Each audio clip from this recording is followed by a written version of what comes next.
She didn't notice the roses right away. It's what broke me first. They were sitting in the middle of the table, full bloom. Her favorite shade of dusty pink, the one she once said reminded her of childhood summers. She walked right past them. Twice. Instead, she kicked off her heels, muttered something about traffic, and checked her phone like it owed her an apology. She smiled at the screen, not at me, not at the flowers. Not even at the table I'd cleared and set for two, though I knew painfully well she wouldn't be staying for dinner. I watched from the hallway, quiet, still like I had been for months. Her laugh came next, soft, intimate, the kind you think is reserved only for you until you hear it meant for someone else. She texted back quickly. Her fingers danced, her shoulders relaxed. She hadn't laughed like that with me in a long time. The letter was still under the vase, folded once, no envelope. I didn't need theatrics, just impact. I had rewritten it 12 times, not because I didn't know what to say, but because I wanted the words to land like glass on tile, quiet, sharp, impossible to ignore. I know that was the first line. No explanations, no accusations, just 3 syllables that if she still had even a sliver of conscience left would pull her soul into the floor. She turned around, eventually saw the setting, the candles, the note, and her smile died in inches. She looked at the flowers like they were a threat. She reached for the letter like it was radioactive.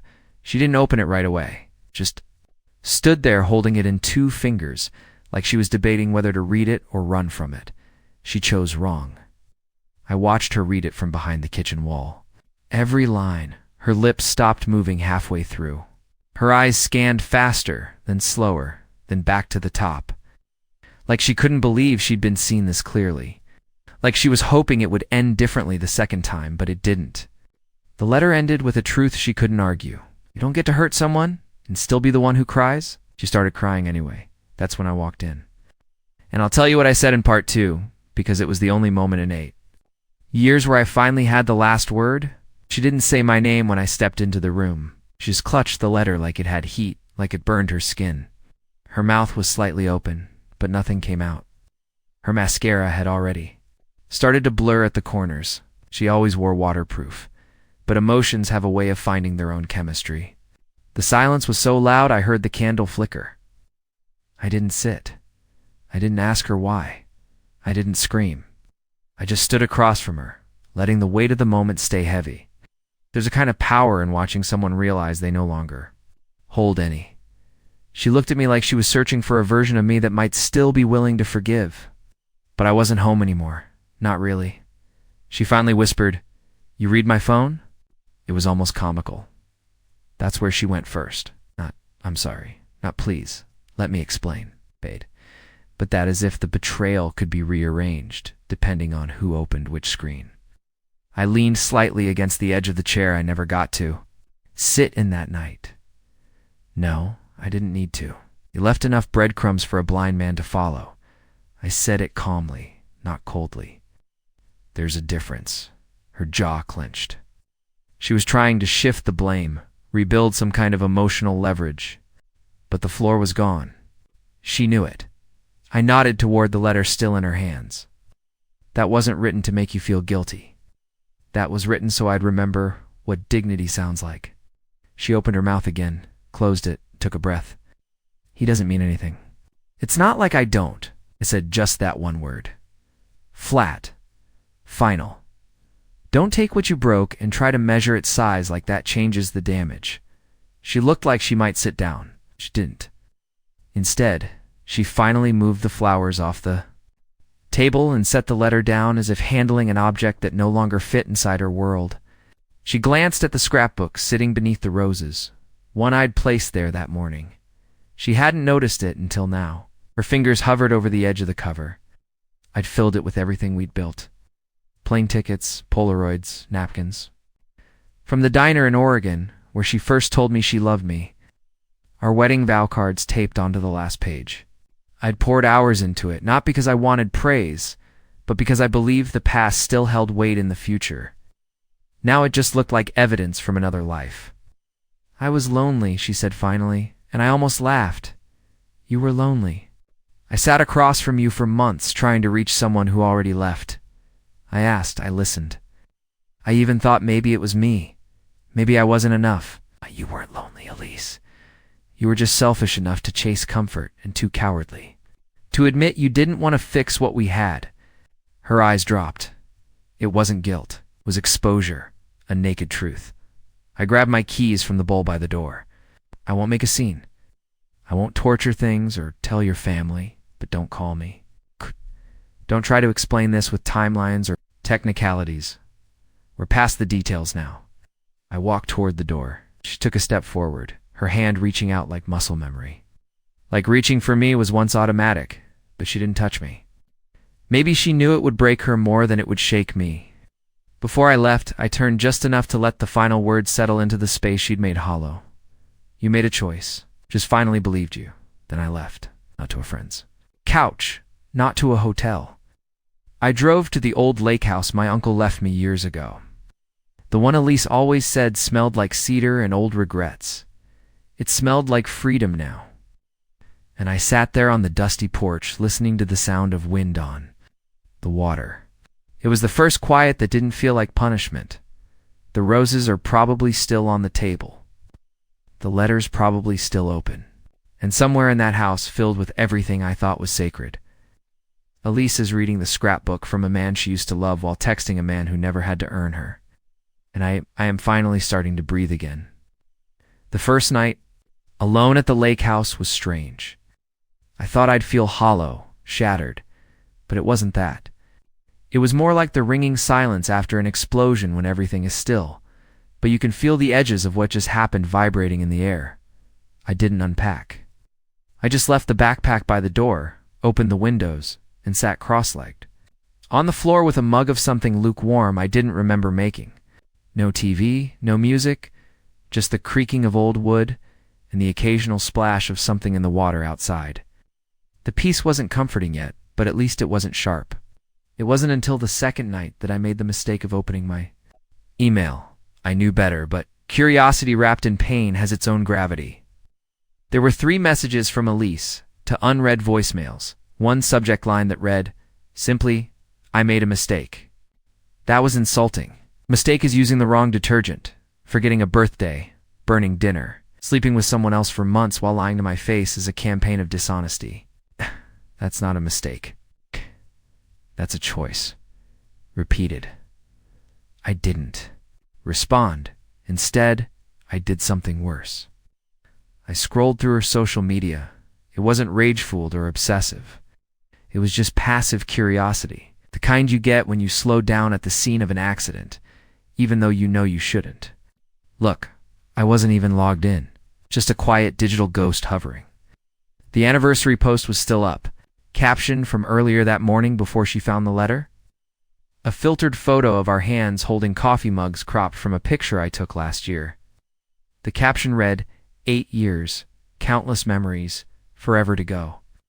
I wanted to scream, but I didn't. I just closed the browser and sat with the horrible realization that even I had believed those words once. And she was able to post them after planning a weekend with someone else. Who does that? Who smiles at their betrayal while romanticizing the corpse of a marriage?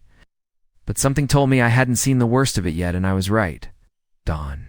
The third day, the lake house phone rang. It almost startled me. I hadn't heard that line ring since my uncle passed. No one even had the number except my mother, or so I thought. I picked up, already bracing for her voice. But it wasn't Elise. It was someone else. Graham, the man said, unsure. I'm not sure how to start this. I don't even know if you know who I am. I knew immediately. The voice was smug, self-assured, just like the memory of him. Julian, Elise's ex, the one she swore, was a closed chapter. The one who once showed up drunk to our engagement party and made some passive-aggressive toast about how some people just don't know what they lost until they see someone else pretend to deserve it. And now here he was calling my retreat using a number that no one should have had. What the hell do you want? I asked. My voice didn't shake. I was glad for that. I didn't call the gloat, he said, which of course meant he did. I just thought, you deserve to know something. Elise never meant for you to find out. I'm guessing you figured it out the hard way. Silence. She told me she was leaving you. Another pause. She said she was giving it one more anniversary just to be sure. Then she was going to end it. I told her not to drag it out, but well, guess she's still good at lying, huh? I felt the room tilt slightly. That was new, she wanted. To do it gently, he added. Like that made it better. But the timing just wasn't right. I guess you forced her hand. I couldn't believe I was hearing this. Julian, the man who broke her heart in college, the one who cheated on her in public, the one she once described as the living proof that lust can be stupid, was now the recipient. Of her future plans? How did you get this number? I asked. She gave it to me, he said. Last week, of course she did. I didn't say anything else. I just hung up. That was when it really hit me. Elise hadn't been caught. She had been interrupted. I hadn't exposed a secret life. It simply walked in before she could repurpose it as a new beginning with a fresh story. And she was going to cast herself as the brave one, the one who finally chose happiness. I would have been the clueless man she tried so hard not to hurt. I stared at the wall for maybe an hour. Then I stood up, grabbed a notepad, and started writing again because I realized I wasn't done yet. I had one more letter to deliver, and this time, she'd have to read it in front of someone else. I didn't sleep that night, not even a little. It wasn't restlessness, it was resolve. A kind of cold clarity settled into me. That slow-burning truth, that nothing you say in the moment of betrayal ever lands quite right, unless you say it in.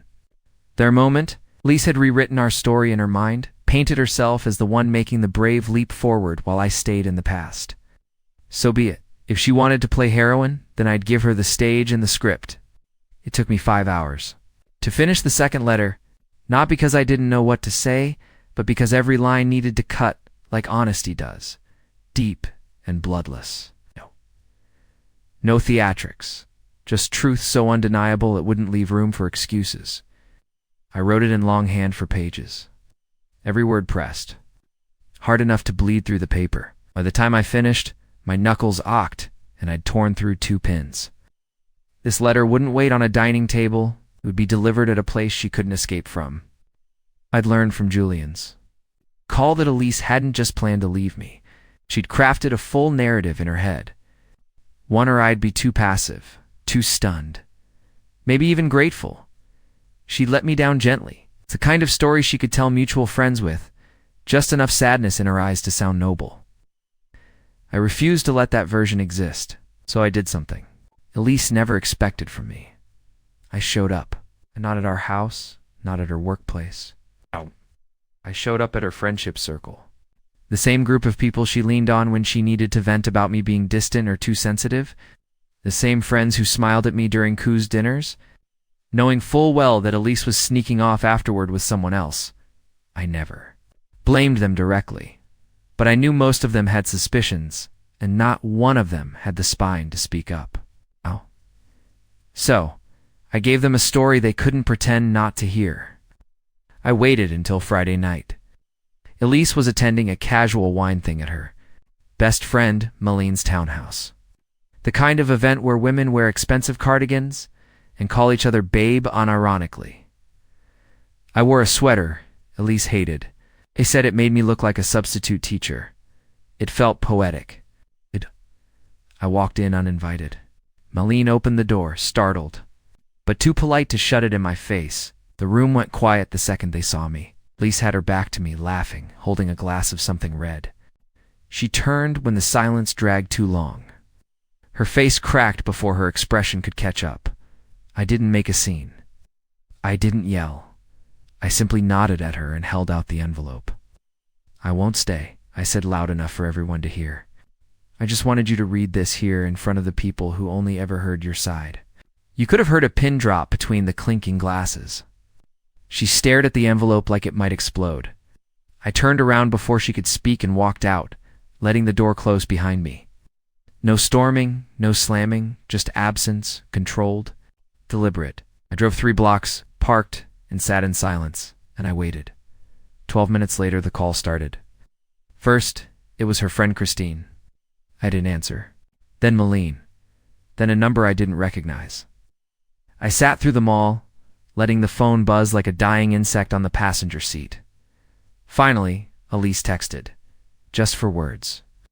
How could you do this?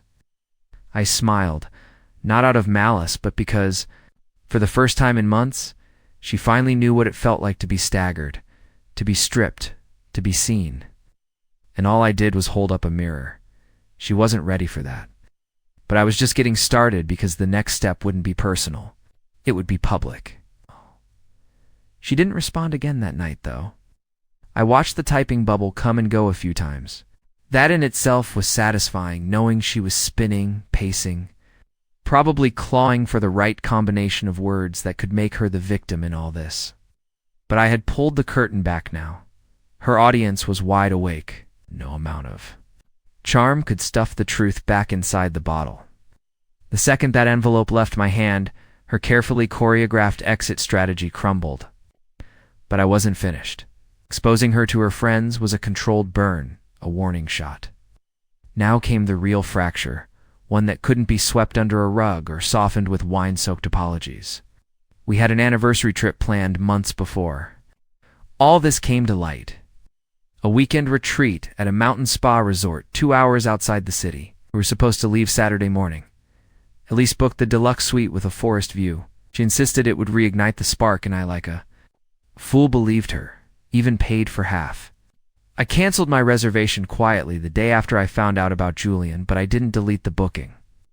I forwarded it to Julian. Yes, him. It was a risk, but I had a plan. I included no message, no accusation, just a copy of the itinerary. The room number the weekend LDs had scheduled for both of us while planning to leave me behind. I left it to his ego to interpret and act. A man like Julian wouldn't resist that bait, especially not if he suspected Elise had started to retreat once things got real. I was almost certain she had. After that, I made one final move. Scheduled a mass email to go out at 10 a.m. Saturday morning to our shared circle of family. Friends, co-workers who had known us as the stable couple. The subject line was simple: clarity after 8 years. It contained only 2 paragraphs. No anger, no revenge, no graphic details, just this. You may be hearing different versions of what happened between Elise and me. Before you form opinions, I wanted you to have mine without embellishment, without noise. Elise made choices that permanently altered our marriage.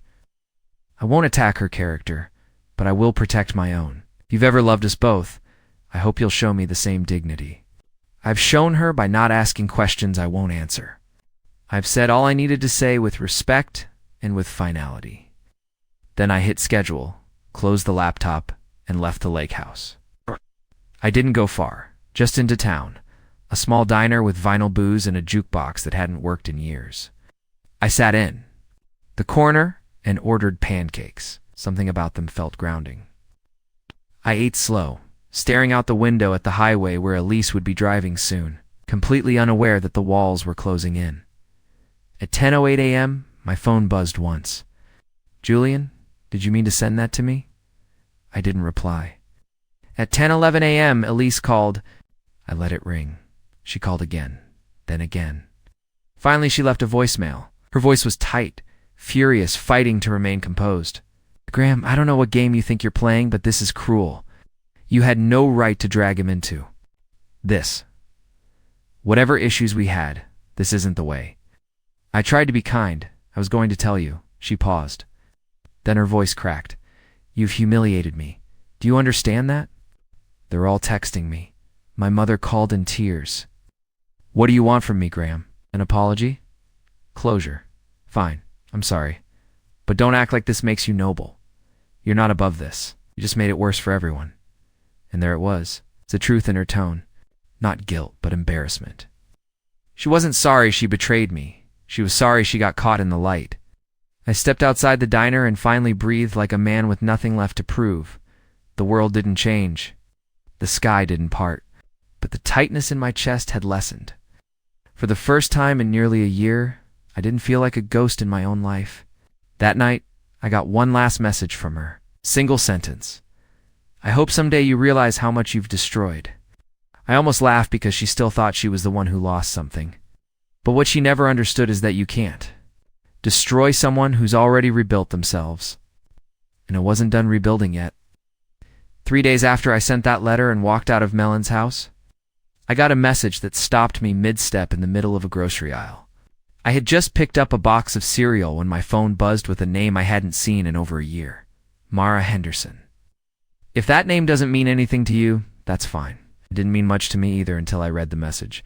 She was a freelance graphic designer Elise had worked with on a few side projects. Young, overly polite, the kind of woman who always felt like she was apologizing for standing in a room. I'd only met her twice, maybe 3 times. At one point, Elise had invited her to a wine night, said she was trying to give her more confidence. I barely remembered her face. Her message was short. Hi, Graham. I know this is probably strange. Heard about everything. Wanted to tell you something. I think you deserve to know. Can we talk? I sat in my car for 15 minutes staring at the screen. Something about the way she phrased it. It didn't feel like gossip or pity. It felt heavier. Measured like she'd been holding it in, waiting for a moment when it would finally matter. So I called. She answered immediately. Her voice was steady, no small talk. First, I'm sorry, she said. I should have said something sooner, but I didn't know how. Elise used people. You probably know that now, but I didn't realize until it was too late that I was one of them. I stayed quiet, just listened. She told me she was in a loveless marriage. Mara continued that you were emotionally distant. She said she felt invisible and trapped. That she couldn't leave because you were going through a hard time and she didn't want to break you. My hands clenched on the steering wheel. I believed her, Mara whispered. We all did, but Graham, she wasn't just seeing Julian. Silence. She was seeing me too. My heart didn't just drop. It felt like it folded in on itself.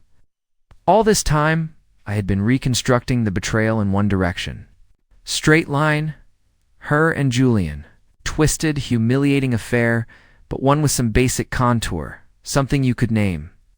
Now she had just added a new dimension, a second secret, second lie I hadn't even thought to imagine. I finally spoke. Are you saying you and Elise? Yes, she said softly. It started 6 months ago. She kissed me after one of our late-night editing sessions. I didn't think she meant it, but she told me she hadn't felt anything in her marriage for years. She made me feel like I was rescuing her, like we had this sacred connection she'd been denied. I fell for her stupidly. I swallowed hard. She told me I was the only one, she said, voice trembling now. And then last week I found out about Julian. I confronted her.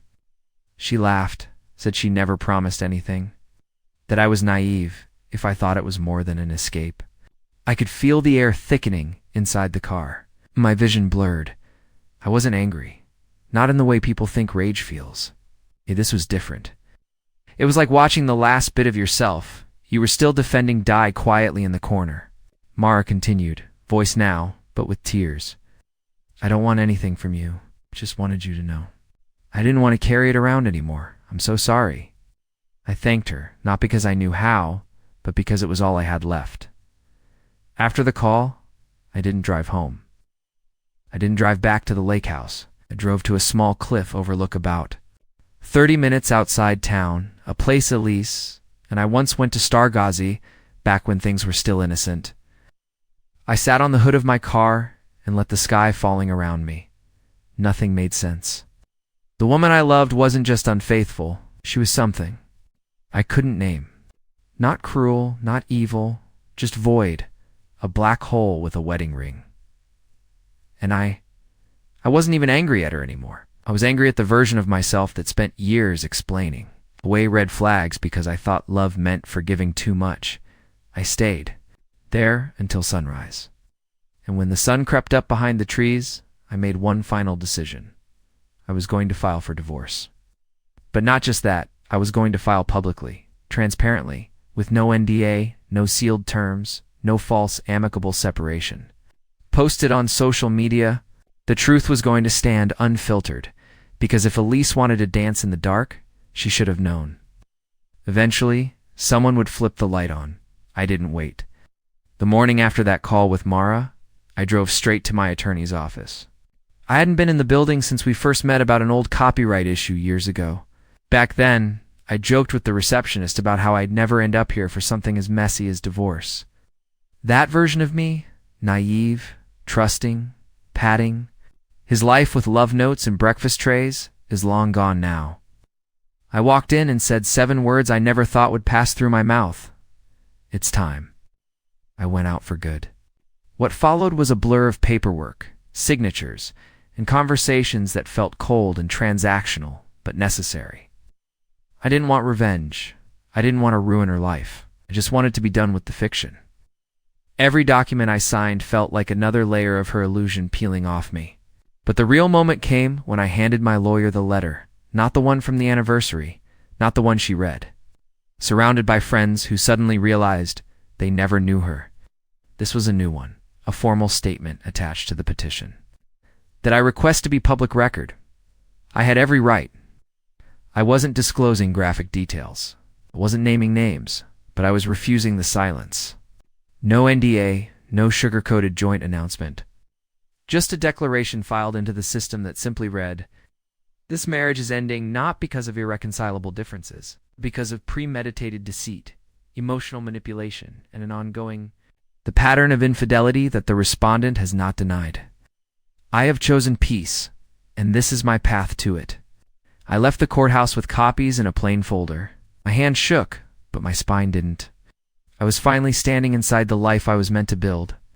One without gaslighting, without holding my breath, without pretending that love meant absorbing. The pain quietly. I thought that would be the end of it, but at least wasn't done pretending. 2 days later, I received a group message. Not a private one, a group message. 36 people, friends, coworkers, mutuals we'd collected over the years. Her opening line, "Some of you may have seen the news. It's important that you hear the real story before assumptions get out of control." I froze. She was trying to spin it again. One last desperate grasp at the narrative.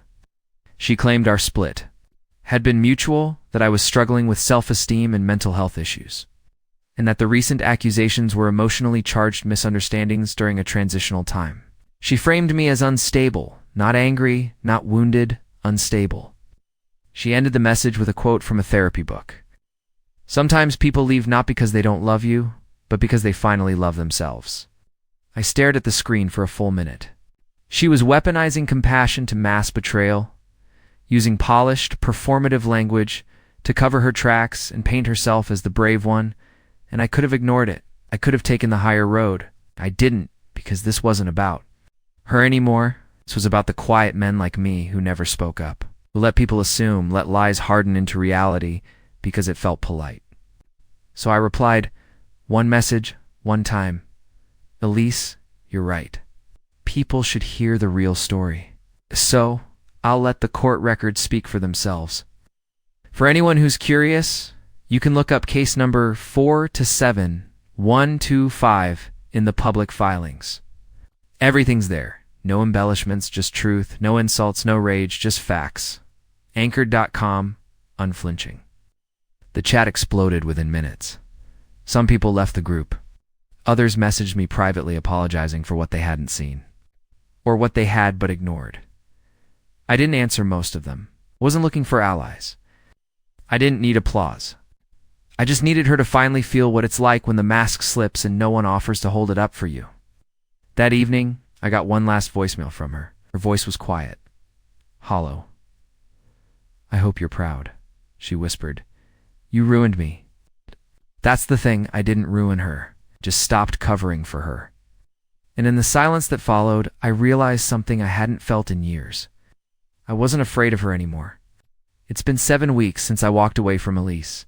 49 days since I placed the roses in that letter on the table. At that time I haven't seen her once. Not in court, not in town, not in passing. It's as if the world did what I was too afraid to do for years. It removed her from the center of my life. At first, the silence was brutal. I'd grown so used to the noise of her texts, her moods, her curated chaos that without it, I felt untethered. You'd think escaping a toxic relationship would feel like a sprint to freedom. But honestly, it's more like learning to walk again after your legs have been broken slowly over time by someone you trusted to carry you. But something changed last week. I was at a bookstore downtown, just killing time, not looking for anything. In particular, when a boy, maybe 10, asked if I could help him reach a comic book on the top shelf. His mom was on the other side of the store, paying for their coffee. I smiled and handed it to him. He said, "Thanks," and ran off. I know it sounds small, but I stood there for a full minute after that, staring at the shelf, realizing something had shifted. That boy didn't know me, didn't pity me, didn't see me as a man trying to rebuild his identity from the ashes of betrayal. He just saw a guy standing tall enough to reach the top. That's when I finally understood I wasn't broken anymore. I was just healing quietly on my own terms. A few days later, I booked a solo trip to Vermont. It's not to run, not to disappear, just to experience something untouched by Elise's fingerprints. The trip was simple: mountains, books, a cabin with a fire that crackled like comfort. I hiked. I wrote. I remembered who I was before. I spent so many years trying to fix someone who never wanted to be whole. While I was there, something strange happened. I laughed.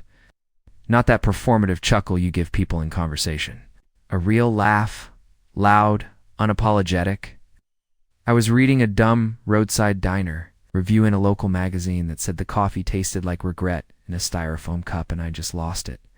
I laughed so hard I had to wipe my eyes. It felt like someone had handed me a key I forgot I'd lost. When I got home, the final divorce papers were waiting in my mailbox. Signed, stamped, final. No notes, no apology, just the closure I never thought would come. I didn't cry. I didn't even sit down. Smiled, walked inside, and poured myself a cup of coffee that thankfully didn't taste like styrofoam or regret.